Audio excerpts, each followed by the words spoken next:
Գյուրջան Կասկադ, հասանելի բնակարաններ 65 ամիս մարման ժամկետով։ Այսպես ասած, Իլհամ Ալիևը, որ սովորաբար աչքեր են գնում Հայաստանին անընդհատ պատերազմ սպառնալով, հիմա կարծես այդ գործառույթը տվել է Նիկոլ Փաշինյանը եւ ընտրություններից առաջ նա հիմա փորձում է այսպես մարդկանց ահաբեկել, որ եթե ես չընտրվեմ պատերազմը, ինչպես է սա մեկնաբանում, սա բնակչությանը վախեցնելու համար է։ Ինձ հետաքրքիր է, եթե Նիկոլ Փաշինյանը օրով ու ամսաթվով գիտի Հայաստանի վրա երբ է պատերազմ լինելու, ոնց է խոսում խաղաղության դարաշրջանից։ Այդ երկուսը իրար չեն հակասում, եւ եթե Նիկոլ Փաշինյանը Հայաստանում իշխանություն փոխվելը պայմանավորում է պատերազմ լինելը, ոնց կարող է խոսել խաղաղության դարաշրջանի մասին։ Դա խոստովանություն է, որ իր բերած խաղաղության օրակարգը մի անգամ այսինքն չկա, ոչ թե կեղծ է, այլ չկա է։ Իսկ ինչ վերաբերում է այդ հայտարարություններին, այո, Նիկոլ Փաշինյանը Հայաստանի առաջին ղեկավարն է, ով շանտաժի է ենթարկում հայ հանրությանը պատերազմով, դա այլևս Ալիևը չի անում, դա անում է Փաշինյանը, բայց որպեսզի պատասխանումը պարզ լինի, Սիրելի քաղաքացիներ, ինքներդ մտածեք, կա արդյոք որևէ քաղաքական ուժ, ով պայքարում է, որպեսզի գա իշխանության եւ կուզենա, որ իր օրոք պատերազմ լինի։ Դա ոնց կարող է լինել, չէ՞ որ դա որը ոչ միայն պատերազմ, ասում է, որ եթե մենք իշխանության չգանք, թրիփլը այսպես չի լինելու, Եմենը իր այսպես հավաքվելու են գնան Հայաստանից այլևս սահմանից կողություն։ Այսինքն ինչպես է ստացվում, որ սա ոչ թե կառույցներ աշխատում են, ոչ թե պետության հետ, այլ կոնկրետ անձի Նիկոլ Փաշինյանը։ Իսկ արևը ծագելու է, արևելքից եւ մայր մտնի արևմուտքում, Սևանը փայլփլելու է, թե այլևս ցամաքելու է, երեխաները ծիծաղելու են երբևէ այլևս Փաշինյանից հետո, թե բան ծիծաղը կտրվելու է երեխաների։ Ես հասկանում եմ, որ ԿՊ-ի համար կյանքը վերջանում է Փաշինյանով, բայց հայ ժողովրդի կյանքը ոչ սկսվել է Փաշինյանով, ոչ ավարտվում է։ Ինչ վերաբերվում է տարածաշրջանին, թրիփին եւ այլն, այդ ինքը չի որ կախված է դրա գլխին։ Տարածաշրջանում այնպիսի փոփոխություններ, որ շատ հարցական է իսկապես, ով կլինի, ինչպիսի իշխանություն կփոխվի, ինչ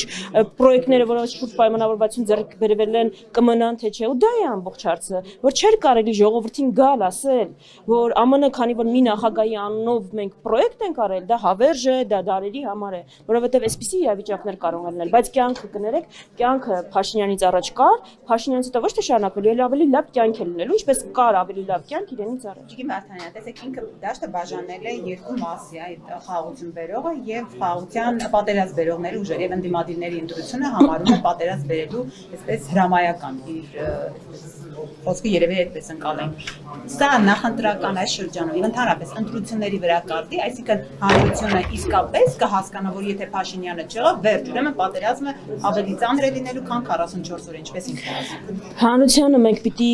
ուղղակի հիշեցնենք իրականությունը։ Եթե Փաշինյանը մի բան է ասում, կա, իսկապես դրա հակառակն է ուրեմն իրականությունը։ Ես ուղղակի ուզում եմ հիշեցնել, որ 21 թվականին էլ Փաշինյանը ճիշտ նույն առաջարկներ անում, ճիշտ նույն խոսույթը խոստանում էր ձեզ խաղաղություն։ Դրանից հետո քանի պատերազմ տեսավ մեր ժողովուրդը։ Դրանից հետո էթնիկ զտում ենք տեսել, հասկանում եք։ Ու մի հատ ինձ ասեք, ամենաշատ պատերազմներ իր օրոք գրանցած ուժը, որ հայտարարել է, որ Հայաստանի տարածքում կան ադրբեջանական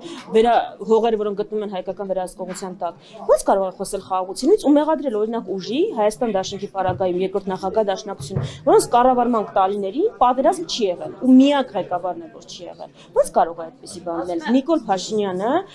խաղաղության հակառակն է, Նիկոլ Փաշինյանը ոչ թե իր օրոք են եղել պատերազմներ, իր հայտարարությունով սադրել է պատերազմները։ Ավելին հիմք է նախապատրաստել, որպեսզի Ալիևը չտանջվի այդ հիմքերը նախապատրաստելու համար, եթե հարձակում ունենա։ Մի հայտարարությունը, որ Հայաստանի վերահսկողության տակ կան ադրբեջանական հողեր, դա նվեր է Ալիևին։ Այսպիսի հայտարարություններ անող ուժը չի կարող խաղաղություն ցույց նույնիսկ պատգամավորները չգիտեն կամ մնացած ուժերը չգիտեն, թե ինչ իրականում պլանավորվում, մի քանի հոգի գիտեն այդ մասին եւ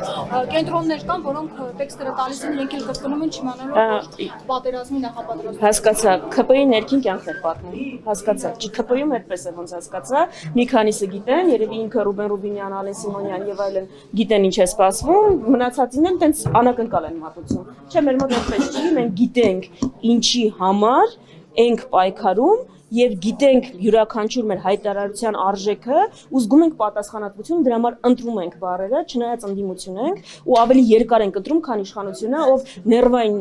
ծիկերի ժամանակ լայվեր է մտնում եւ չէ վիդեոներ է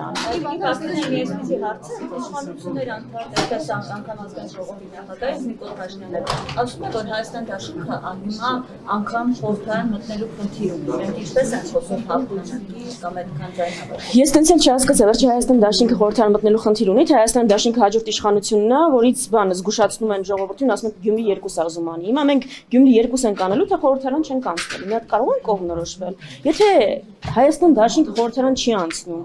90% ինչի են նվիրում մեզ։ Եթե քաղաքական դիակներ ենք, չգիտեմ, ուժ չունեցող ենք, այդ հայտարարությունը 90% ինչի վերաբերում մեզ։ Լավ, քաղաքական դիակների մասին այդքան խոսում են, ի վերջո, այս ուժը, որը հայտարարում 70% ունի, ինչի՞ց է վախենում։ 70% ունեցող ուժը որևէ սցենարից կվախենա, ո՞ց կարա ուժ ունենա 70% ու վախենա Գյումրի 2 սցենարից։ Իսկ կարող է իրենք խնդիրներ ունեն, իսկ կարող է իրենք տեսնում են, որ չեն կարողանում իշխանություն ձևավորել ու դրանով են պայմանավորված այս քայլերը։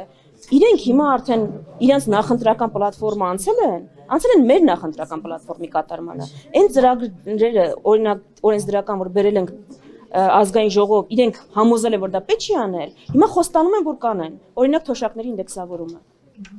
Պիտի վարդեն ամերիկյան հետախուզության ծառայության կազմակերպությունը, որ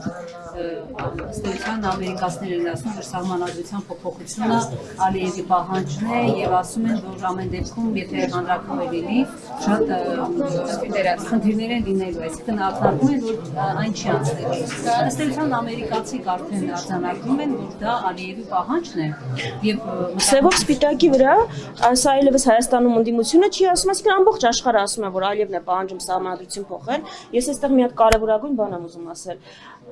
Ադրբեջանի սահմանադրության մեջ կան տարածքային պահանջներ Հայաստանի նկատմամբ։ Եթե Հայաստանի դիվանագիտական կորպուսը կենտրոնացած լիներ չեզոքացնելու ադրբեջանական պահանջները ու չուզենար հասնել այնտեղ, որ մենք Ադրբեջանի պահանջով սահմանադրություն փոխեինք, ուղղակի բանակցային սեղանին պետք է այդ հարցը բարձրաձայներ եւ ասել, որ երկու կողմերում եթե խնդրահարույց անգամ բաներ կան, այդ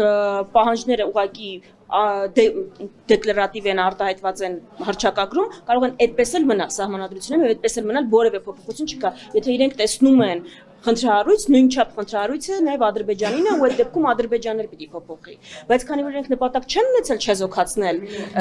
այդ պահանջը, իրենք չեն բարձրաձայնել այդ հարցը։ Հիմա հասել է այնտեղ, որ Ադրբեջանը որևէ քննարկում չունի սահմանադրություն փոխելու մասին, մեզնից պահանջում է սահմանադրություն փոխել ու դա ֆիքսում է ԱՄՆ հետախուզական ծառայությունը եւ այո, բնականաբար դա խնդրահարույց է, որտեղ խոշորաշվում 700,000 մարդ շուրջ պիտի գնա եւ այո ասի Ալիևի սահմանադրությանը։ Եթե Նիկոլ Փաշինյանը այս ընտրությունները վերածում է սահմանադրական հանրաքվեի, Ալիևի սահմանադրությանը այո կամ ոչ ասելու, ուրեմն մենք պիտի ընդունենք այդ մարտահրավերները ու այո, ասենք որ հունիսի 7-ի ընտրությունները Ալիևի սահմանադրությանը այո կամ ոչ ասելու ընտրություններ են։